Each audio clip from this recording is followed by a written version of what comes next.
Hey everybody, welcome back to Engaging the Phenomenon. Today I'm here to discuss CE-5 tips and perspective.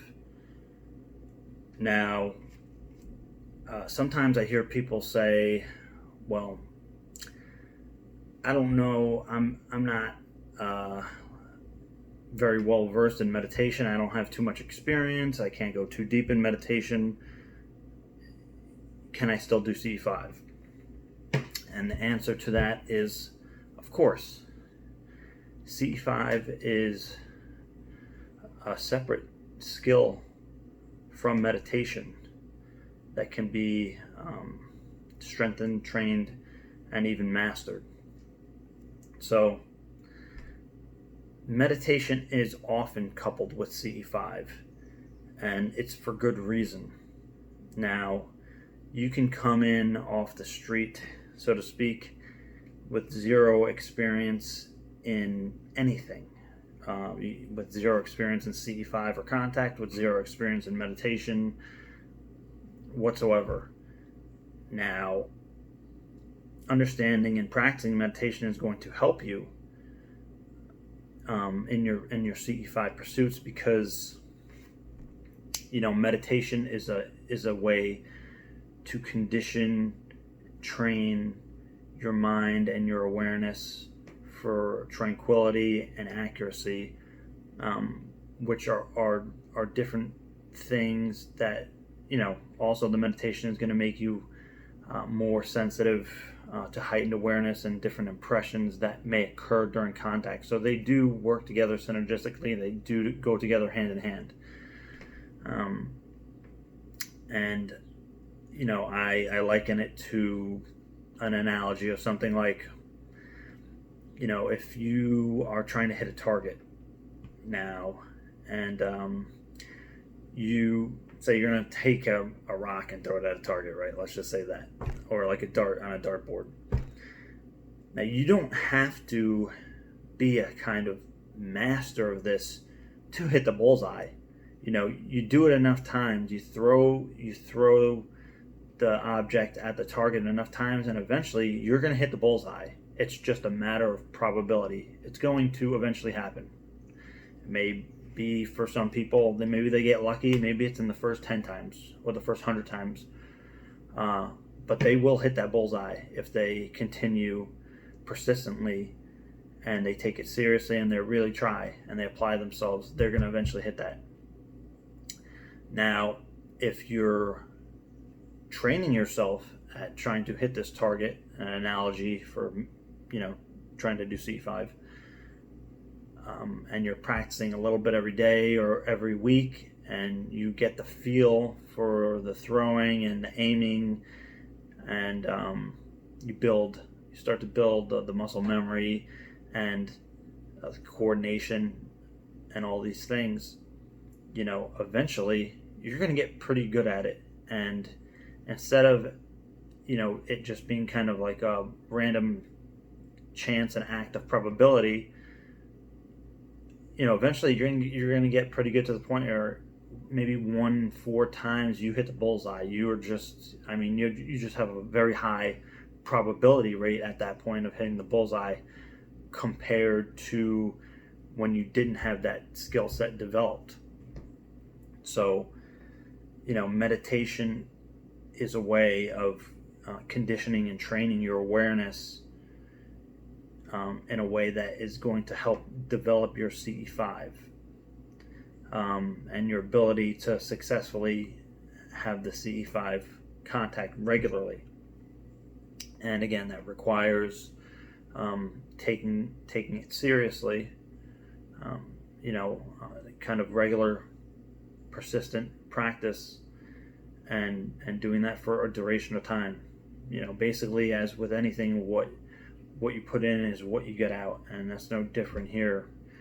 And just like explained in the Yoga Sutras about samadhi, somebody on the spiritual path or the path of awakening, their intensity can be mild, medium, or intense. And for those on the spectrum of the intense, it's going to come it's going to come quicker.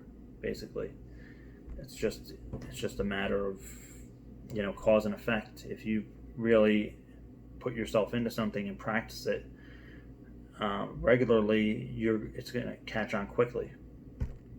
So, and for some people, there's different things that they can do to kind of enhance this effect.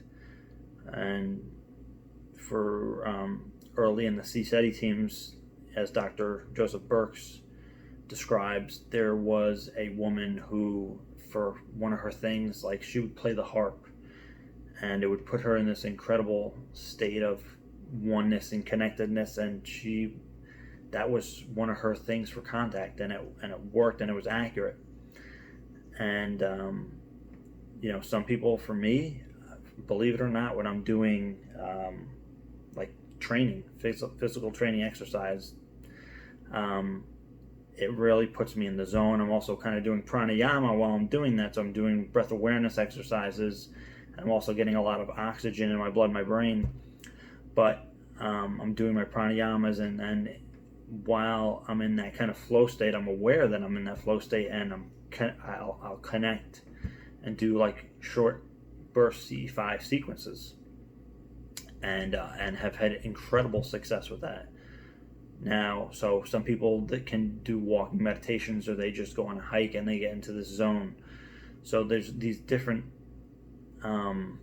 approaches that can synergistically work with your CE-5 practice. Now, it's still combine that with practical seated meditation on top of the CE-5 process itself, and on top of some of these different alternatives that can help exponentially, synergistically work with your CE-5 practice, like yoga, qigong, hiking, music. My friend Dave is a pianist, I guess you can say. He's a musician, so when he plays piano, he gets into this very powerful flow state. Now, if you combine this kind of thing with the seated meditation, and then afterwards you do a CE-5 sequence, which means you either go use the CE-5 protocols or use some of these alternative CE-5 processes, which there are many. Everybody at the end of the day is going to have their own unique process. If you combine all those facets, you are going to have a very powerful approach to contact, rather than just thinking, okay, I have to sit here and meditate for 1 or 2 hours straight and then do the CE-5 protocols and the contact's going to work. That it's not that acute of an effect. So, I mean, if I go train in the gym for 2 hours, that's not just going to make me, much stronger. It's the idea of training regularly with intensity, where you're going to see results over time, and the more serious you take it, the more likely you're going to have to grow in those areas. So that is one kind of way to look at the CE-5 process, especially for beginners. Again, you don't have to be a meditation master. You can be brand new to CE-5, and you can just take it seriously, practice over time and persistently, and again, over a duration of time. Everybody kind of has a different affinity to CE-5 work and grows in their own ways on different levels. Some people might be extremely skilled in meditation, but that doesn't necessarily mean they're going to automatically have these great skills in CE-5. Another idea I want to get into is also the idea of which this is going to have to be a separate video in the long run, but letting go of expectation for CE-5. And there's a a few reasons for this. Now, I found this out early on, again, just through trial and error, and just doing the work. During the work, you're going to come across your own realizations. But actually, much later on, I came across a quote from the Bhagavad Gita that ultimately says you're not entitled to the results of your actions, but the actions alone. And if you contemplate that, there could be you can have a great realization from that. But ultimately, in layman terms, and for this just typical basic CE-5 video, the idea is, if you're constantly, projecting your expectations, you're not truly in the here and now. So you can't really be 100% or 1,000% engaged in the process if somewhere in your mind you're projecting what you're expecting to see. Now, there is a CE-5 technique that I use where I kind of intend and communicate what kind of manifestation I'm going to expect. But I use it as a practice in a certain way that's separate from this idea. But just for the sake of the simple basic tip video, the idea that while you're doing the process, just be fully engaged in the process. Don't, put your expectations aside of what you think you're going to see, what you think you're supposed to see, what you think you're supposed to experience, because you're also limiting your awareness to just, I have to look up in the sky and I'm going to see a ball of light come down, or whatever it may be, where you kind of have to create a blank slate and just be open to how the contact is going to manifest. Let me just say, because you do, so let's say you do your CE-5 work, and you're just open to whatever happens, and you go outside and maybe 15 feet away from you something manifests just really quickly. I mean, it just blips in maybe like 15 feet from you at the ground level, maybe like 6 feet in the air, like a purple ball of light, or a green ball of light, let's just say, right? Example.